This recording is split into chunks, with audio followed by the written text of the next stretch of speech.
books. Were there enough books for everybody to go around? Is there anybody that didn't get one? A couple left?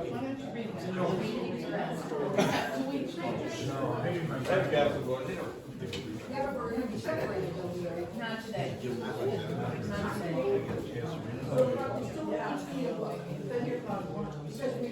I'm gonna be separated, but you can still read the same book. I'm gonna get sure. I don't know. I have a question. Yes, sir. First question. First question, is the idea, was enough books bought for everyone, or for one per family, or? I'm hoping there was enough purchase for everybody, but if not, let us know so we can get enough for everybody. Okay, so the idea is one per. Right, we did 31, well, actually 30, but I'm counting around, there's probably more than 30. Well, I But have- some already have their own. Right now, we're sharing one, so. Yeah. Well, there weren't, you know. Okay, so just so everybody, so today, I know Dan announced that we'll be, separated, ladies and men, not today, but going forward, that is the intent. We might start together and then separate. It depends week to week, just depends on what we're doing.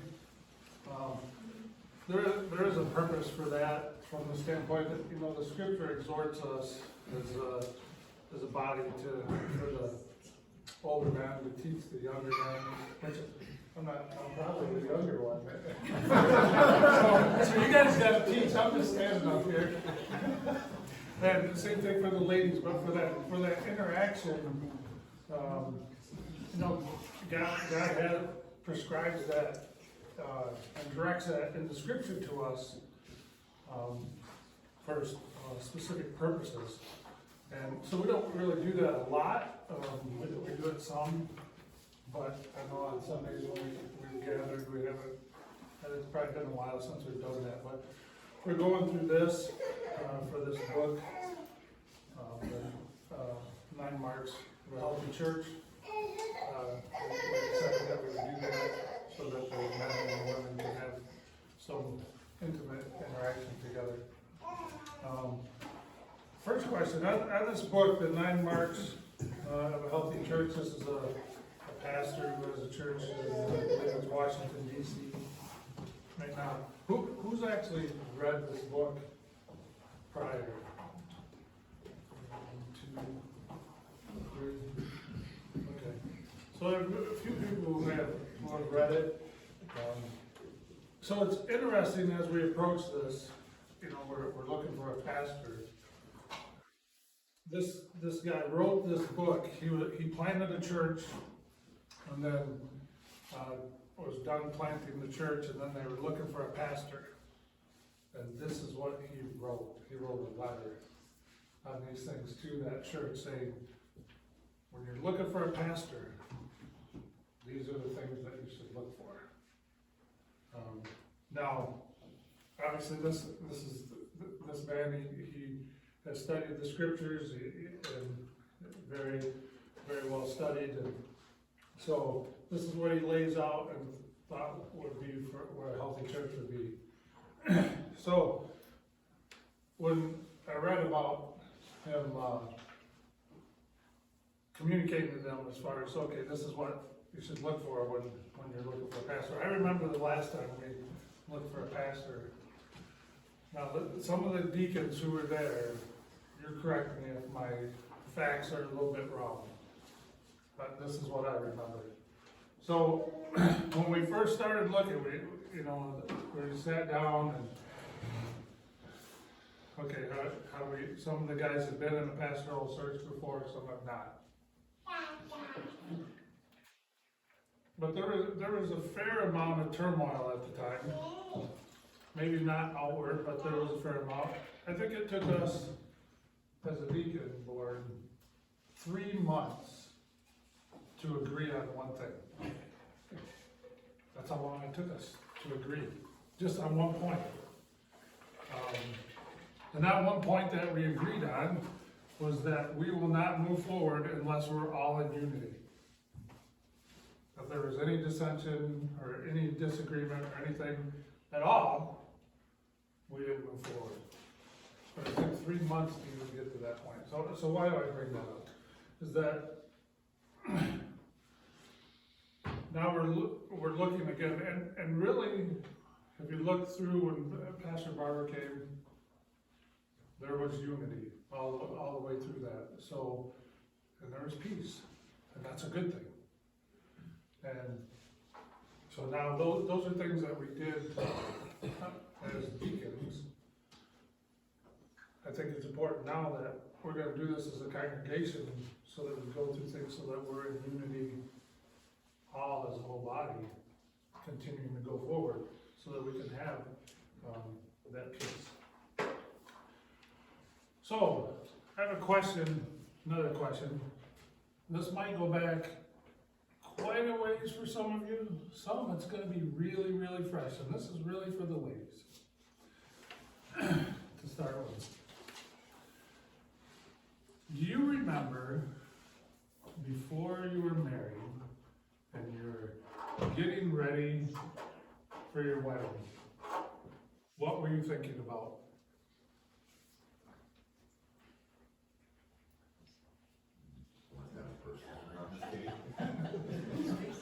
You were a bride.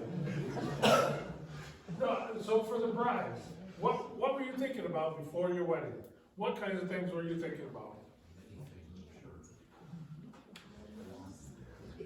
I got right answers over here, I just can't hear them. Yeah, I can't, ladies aren't speaking up. A lot of forgetfulness or? So this was like kind of right before the wedding. We came in and everybody was running around and they were running around because our flowers had been frozen in the fridge downstairs at the church. So I was thinking about, well, I'm glad we have pictures first and hopefully they make it through the pictures. After that, it didn't matter. So I want to back up a little bit further than the day of the wedding. So, but that's good, right? But let's even go back, let's say a month or 2 months before the wedding. What kinds of things are you thinking about? What are you doing? No, guys, you'll get a chance to answer later. I want to know what the ladies were Well, I thinking. can tell you what they were thinking, but nobody wants to say it. I was thinking about when was the next time I was even gonna see him. He was in the Navy and he was gone. Okay. So he wasn't around. No, not until he actually got married. Oh, okay. Other brides. Well, you guys remember this quite. So as you move forward, a little bit of doubt.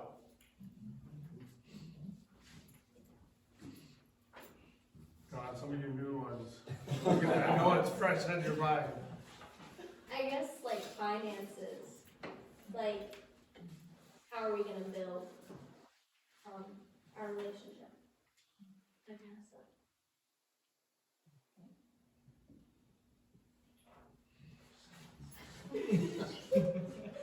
I was just hoping and wondering what the future held, but I wanted to be a good wife to him. And everything was gonna be changing.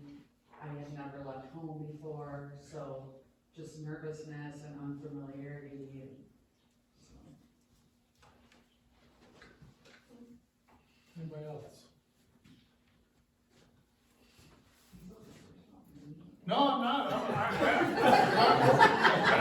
I'm looking for something and you don't have it. No, it's not that. I really want to know. I wasn't right. I don't know what y'all are thinking.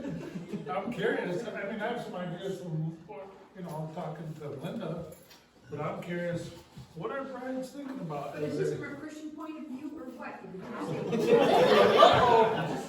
No, I don't really know what was I want to know really what were you really thinking? What was going on? I was hoping What that kind was of thought? gonna be nice to the husband that she divorced and not be terrible at the wedding. How's that? That's honest. Family acceptance. Acceptance from, Family. I'm from my family to him. sure grooms and brides will both have the same thoughts about a lot of things. Oh, yeah. Things like that. I was finishing up Future's gonna be like, you know. my junior year in college. He was finishing his senior year. I wasn't home, and so details with mom and, a place to live. He graduated on Sunday, and we were married the following Saturday. So it was a lot of details, wedding-wise, getting our apartment, just all of those things were a big part of it, because I wasn't home. So I was at school trying to get through exams and the whole business, so. Okay, I know something a lot of couples are probably thinking, like, you know, is the one person I'm marrying, are they a Christian as much as I am? You know, the thought that we should marry Christians to marry other Christians, otherwise there might be problems. Some people think, well, if they're not a Christian, I can help them become one, you know, thoughts like that. Right. right, exactly. So there's a lot of different thoughts, a lot of things going through our minds. Sometimes it can be chaotic, sometimes it's not. I mean, we just came through 2 weddings with our kids, and it can, get a little hairy with the different things that are going on. So, guys, it's your turn. What were you thinking about 2 months, the month before you got married? What are you thinking about? I was thinking about if I'm making the right choice or not, or.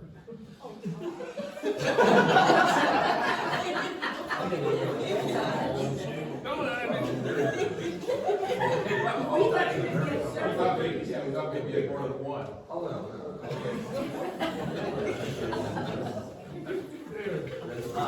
That's a big step in life, you know, getting married. Worry about how we make it on $40 a week. When we make $1 an hour then. so finances. I was in charge of the honeymoon, so there was a lot of pressure to nail that. Did you nail it? I think we did, yeah. All right. Just get a travel agent, that's what I did. Makes it easy. Get someone else to do the work. So, I mean, we're going somewhere with all this, but really, as far as what were the real things we were dealing, that's really, not hypothetical, but each of us, I think the only one not married in here is Olivia, I think. She's the only one who doesn't really know that the bride. But each of us all had different things that we were doing, and Well, my courtship was all done through mail, through the letters, and my father asked her if she'd marry me, it kind of made it really great, and then I come home on leave, I said, hey, man, I think we all want to get married. Wasn't planned, we just did it, and it worked out great. so how many years later? 59? 59.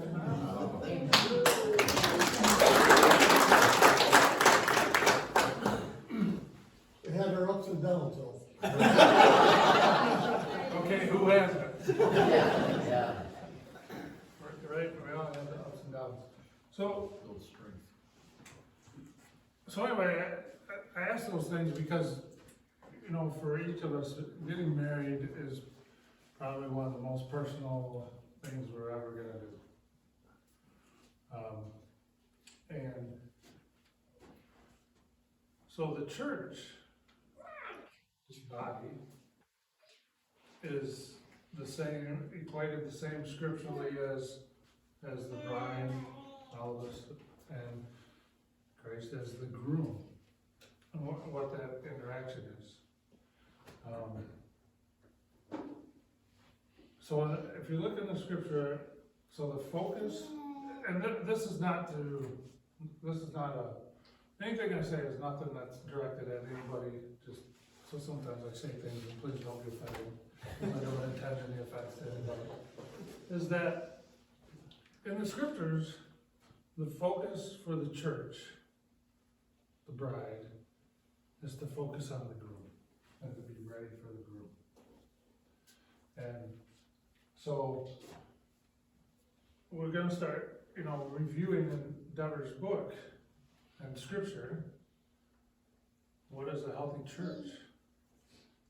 So a healthy church is really gonna have the focus, has to be laser focused on the groom and preparing for that groom. So I want to keep that in mind as we're going through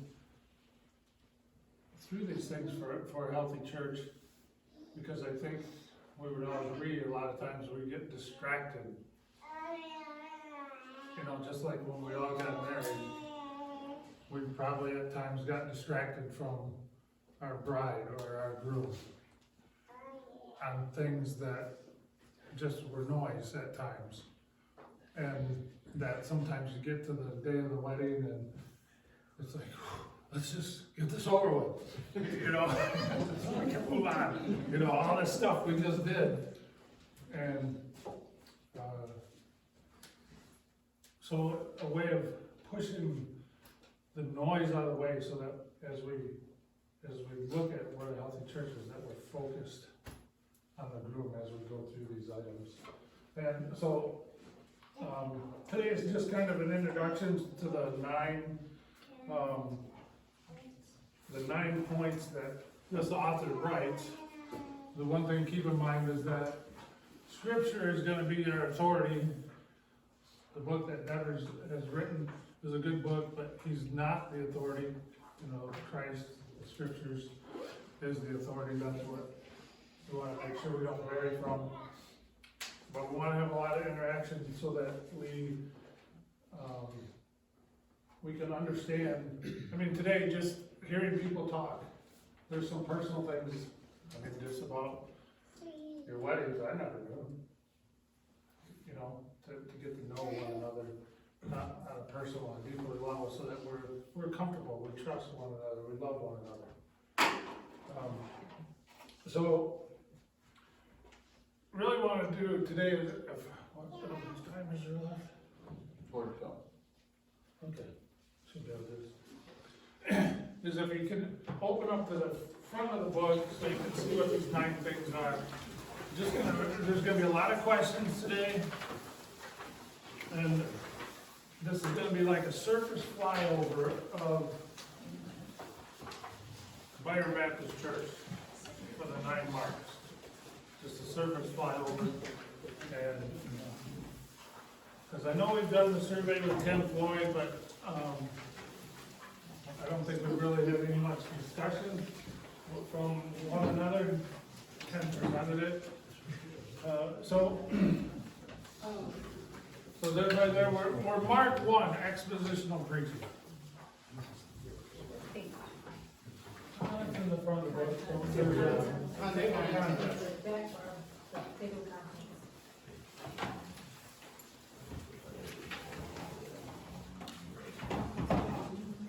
So, and the other thing is Bruce brought up a good point today that, I think applies also to these 9 marks.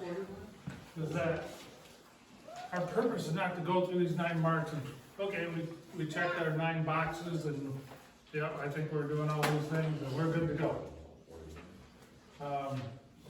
That's not really what it is. So, you know, a lot of times we're task oriented.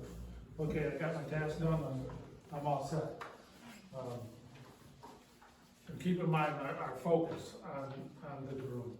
So, expositional preaching. What is it?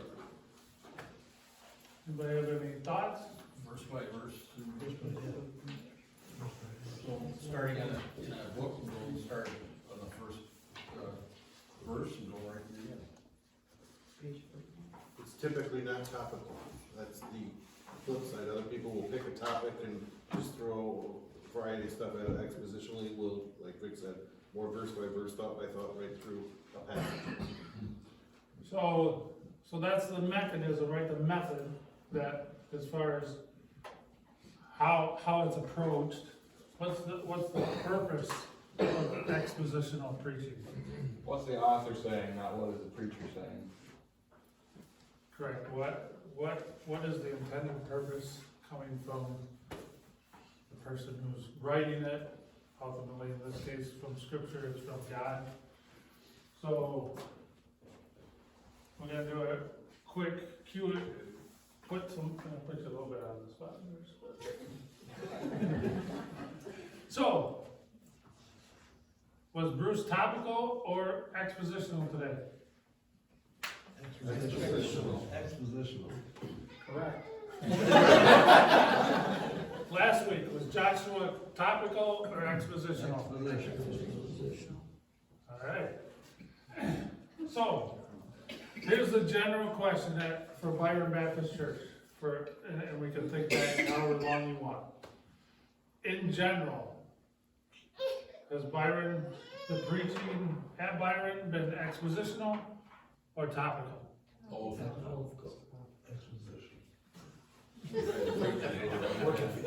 You go back a little further than I do. Which, granted, that's what we want, is it, so Vic, I don't know who would have been topical, because I haven't, most of the ones I remember are expositional on it. So, but I heard some other comments. Yeah, expositional, topical? Hasn't it sometimes been, at least from what I've observed, it has been verse by verse, but it might be for a quarter or for that book, and then we might have someone else, a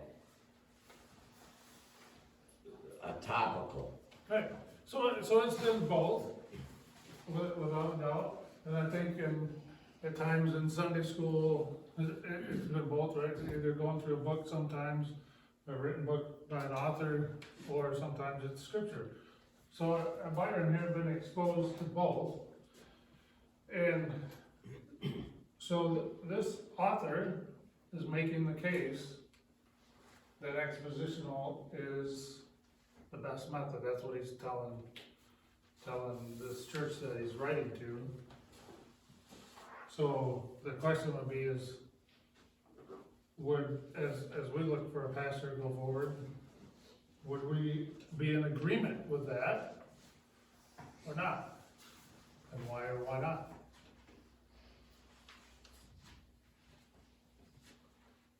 I guess I'd say yes, because eventually you get to all the topics as you're going through. So if you go through, you know, you have to jump around, you're gonna hit all the topics eventually.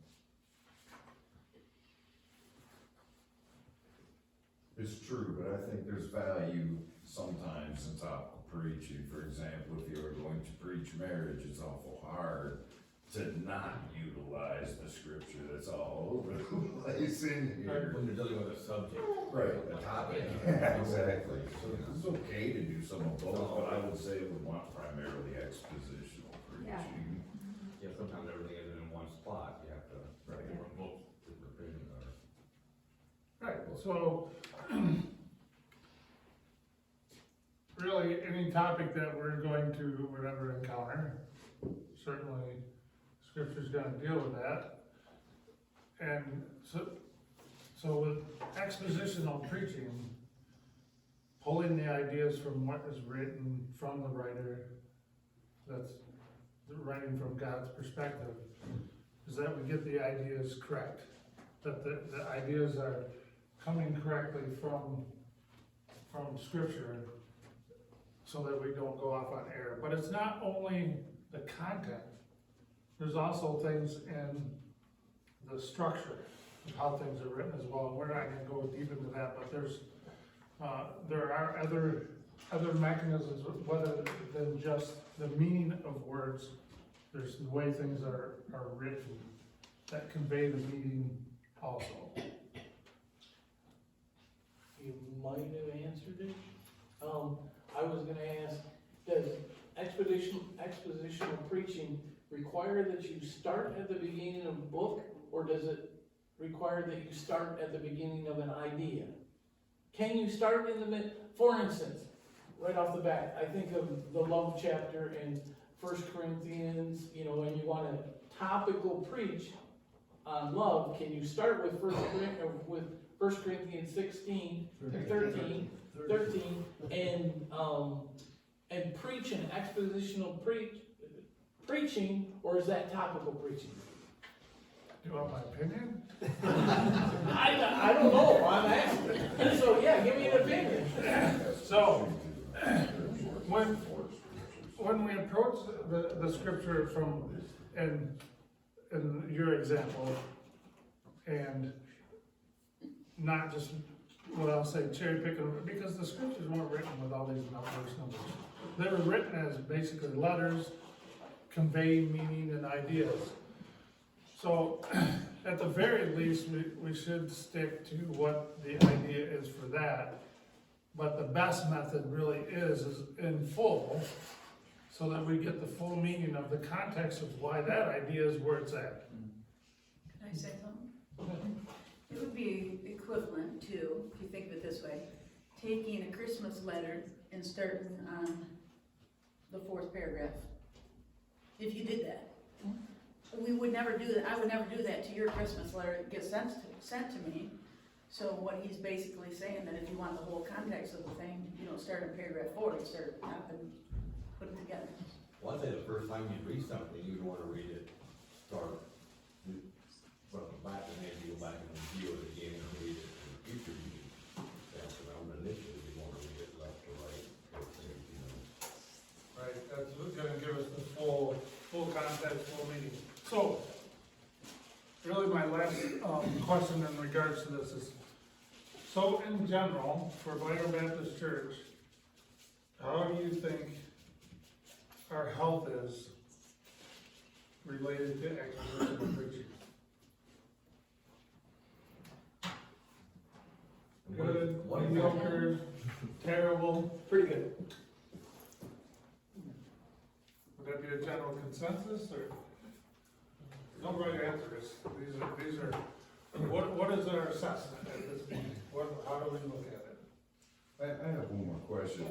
Would it still be considered expositional preaching, and that you're only, not necessarily joking around, but using scripture to support scripture? Isn't that what we're supposed to do no matter what? Well, So maybe what I was thinking would be topical, wouldn't necessarily be topical, as long as you read verse by verse, and you're just using scripture to support scripture, that's not really making it topical, is it? Well, it depends on how, the first thing that we really need to make sure that we stay true to is what are the ideas being presented from what we're reading, right? So, you know, I'm just trying to come up with an example off the top of my head, but I can't. Use Bruce's. Using Dan's example, 1 Corinthians chapter 13. 80% of the weddings I've been to, they read out of 1 Corinthians 13 about love. But chapter 13 of 1 Corinthians is in a context, it's about spiritual gifts. It's about showing love towards one another, not thinking one gift is more important than another, and all these kind of things. So you can pull that out, and it does apply, right? That's why they use it in weddings. It does seem to fit. That's really not the intent of the Apostle Paul when he was writing it. And so you can miss the true meaning by pulling it out of its context. And that's one of the dangers. Right, so it's not that it's never, you should never do, but paying attention to the meaning is very important to not go off into error. Well, that's how you can find that other subject, is by reading another book, and then you discover all that similar to this, you know, whatever your subject is, you know. Right, there's gonna be unity in the scriptures in regards to that, right? There's gonna be unified faith. Where the real danger is where, okay, I have a point I wanna make, and I'm gonna go find all the scriptures that support my point, and my point could be way off. So that's where the real danger in a topical methodology, especially as a steady diet, can be a big problem. So anyway, but I think we're all pretty much in agreement that's not really, I think we probably ought to give ourselves a pretty decent grade on expositional preaching. what's the difference between, and this is something I'm wrestling with, even frankly with dealing with Joshua and as he's, you know, working in his ministry, what's the difference in your mind between expositional preaching and teaching? Because I'll just look historically back, Pastor Barber was a teacher.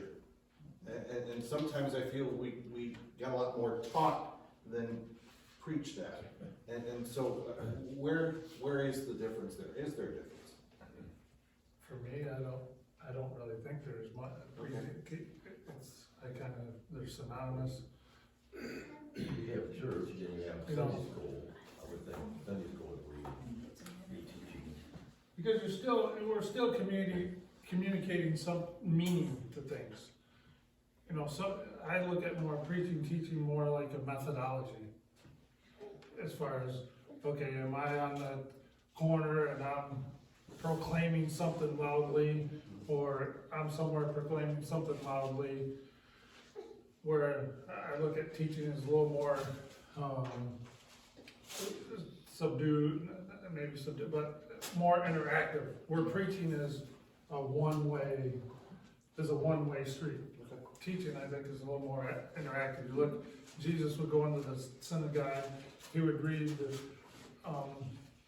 part of the scripture, and then he'd get peppered with questions.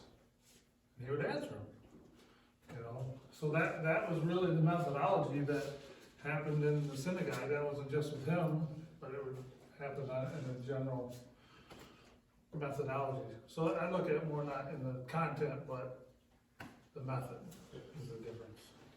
You can agree with it, that's just my opinion. I don't know if anybody else has any thoughts on that. Not so much tied to that one, but the health of expositional preaching here, the thing that comes to my mind is, you know, a year ago, the idea of elders was presented, and that was like a foreign concept. So how is it that for 40 or 50 years or however long, we missed that? You know, so what else do we miss by not going verse by verse through the books? I think that's where expositional preaching really shines, is it challenges the preacher and the church to not skip things that they just don't understand or don't know, or that we just don't think applies anymore.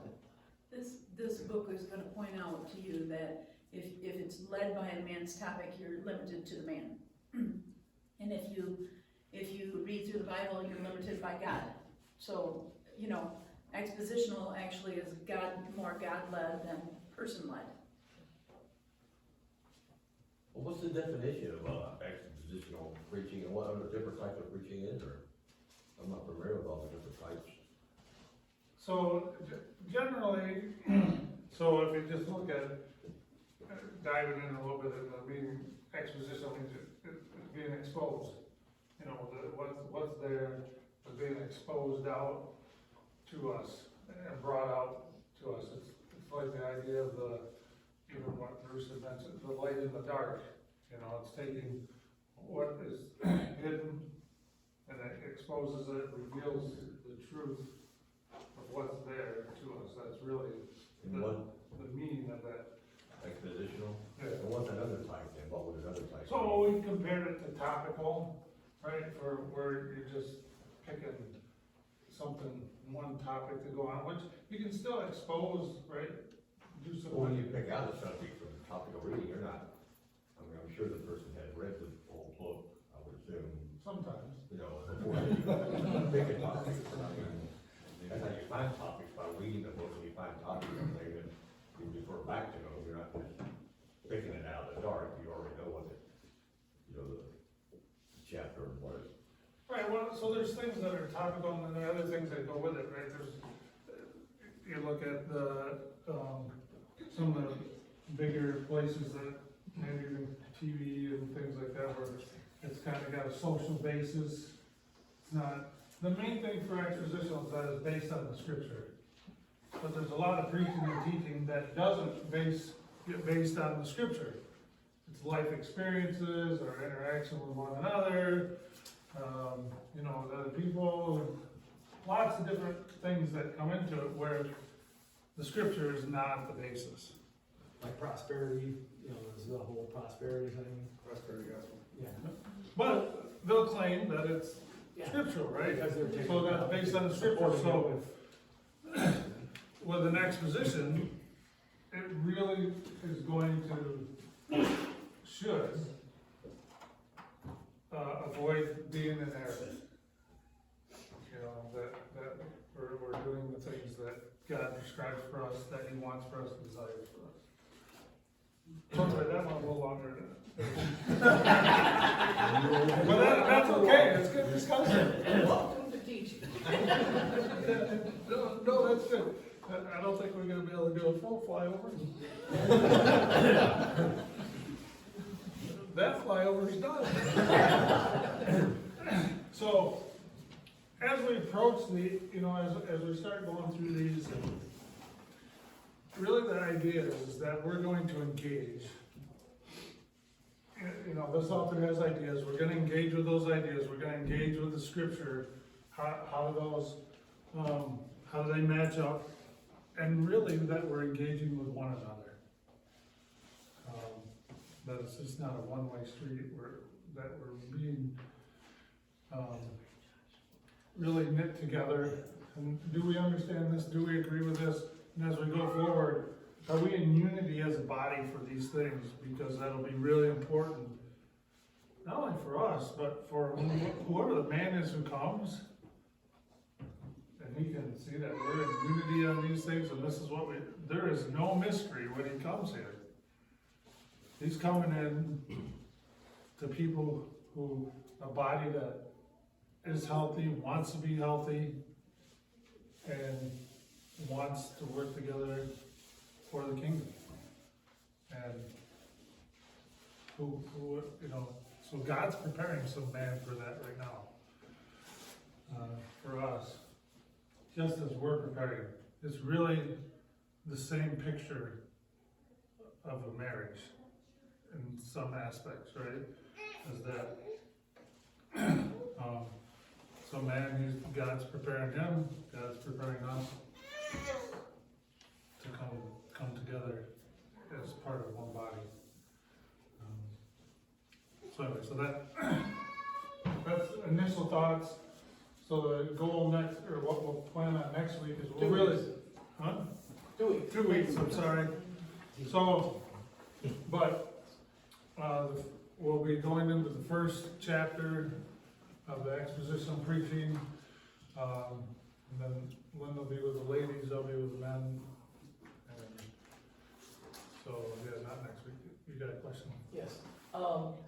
Is your goal to cover a chapter a week, or? That is not gonna happen. Sometimes I'll ask questions that I know answers to, but, but If you you want like my us to. opinion, this will probably take minimum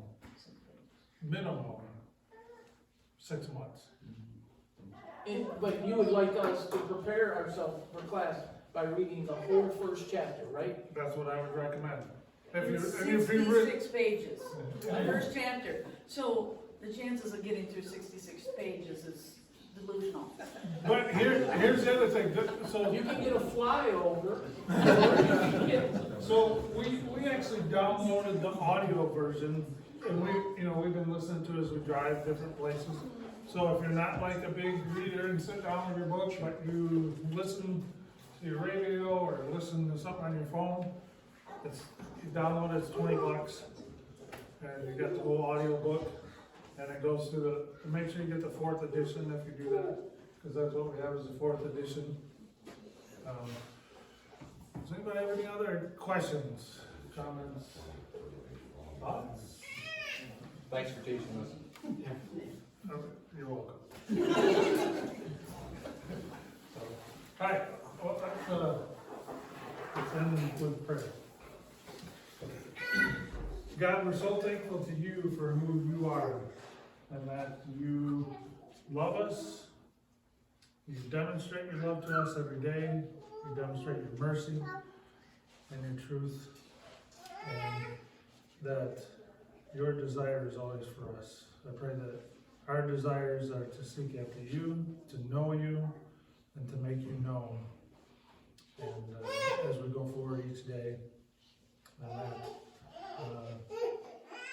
your love to us will be evident to those we come in contact with.